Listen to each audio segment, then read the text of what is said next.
Hello, kamusta? This is Alex Guerrilla and today we're going to make nasi goreng.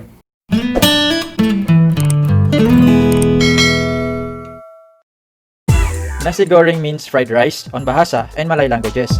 In Philippines, we call it sinangag.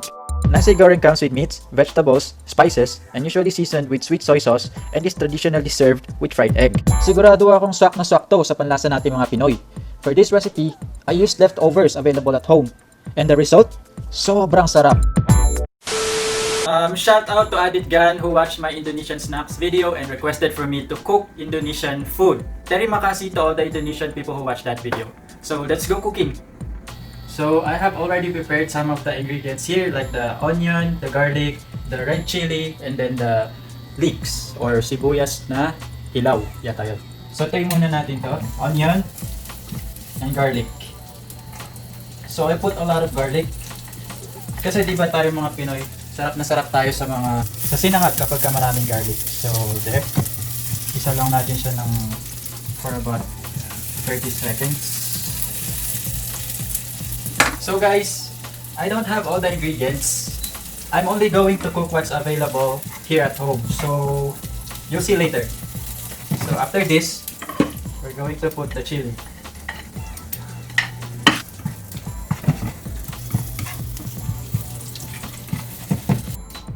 So guys, you can put vegetables and meat on your nasi goreng. You can put fish, you can put beef, you can put chicken or shrimp. But sa ngayon, I'm going to make out most of my leftovers. I'm going to use corned beef from last night. So, ito yung corned beef na ulam ko pa kagabi. So this is what we are going to use sa nasi goreng natin. So this is the corned beef. I'm going to put half of it. Guys, yung corned beef ko merong patatas pa yan. So alam niyo na ulam ko kagabi. Corned beef. Medyo matigas pa siya. So lalambutin yan in a while. So guys, nasi goreng has a sweet distinguished feature. So to make that happen, Indonesians put some Kecap Manis or Indonesian soy sauce. So matamis siya na toyo. Pero wala kasi akong ganun ngayon. Pero meron akong toyo, which is we're going to put 1 tablespoon of toyo.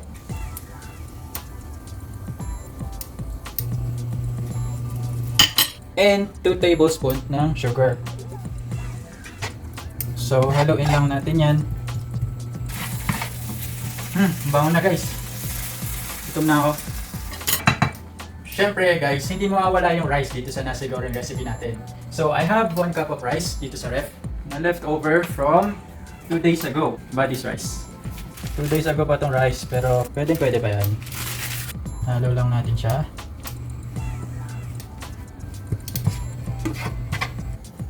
So guys, another key ingredient is sambal. Pero wala kasi ako sambal ngayon. Pero meron ako chili garlic sauce. Nabili ko to sa supermarket and I really use it to sawsawan sa mga pagkain, especially sa mangga. So I'm going to put 1 tablespoon of this chili garlic sauce to our nasi goreng. So there. Haluin lang natin siya. Di ba guys, mahilig din tayo sa mga maanghang. Mahilig din ng mga Indonesian sa mga maanghang. Maglalagay lang tayo ng leeks or sibuyas na hilaw dito sa mixture natin. So guys, lagyan natin siya ng egg. Konting oil. And then egg.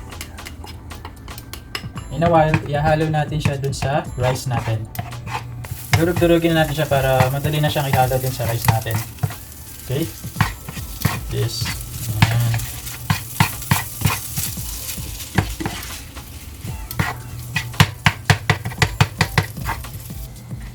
Okay guys, luto na to. Sarap. Gutom na ako. Kamusta guys? Mukha bang masarap? Okay, lipat na natin to sa plate.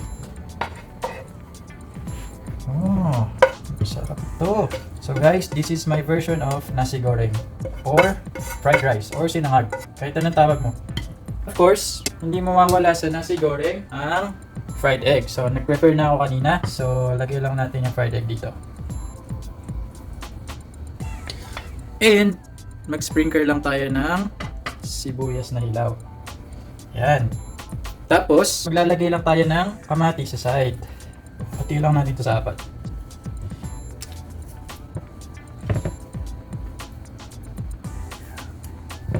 Okay. Luto na siya.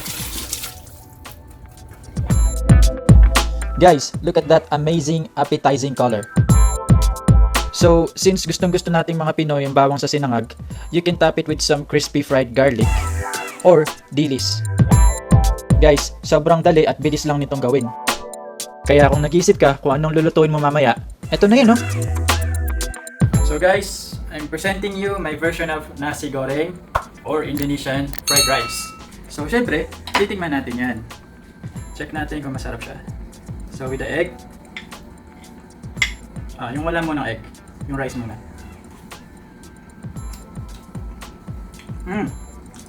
Masarap with egg.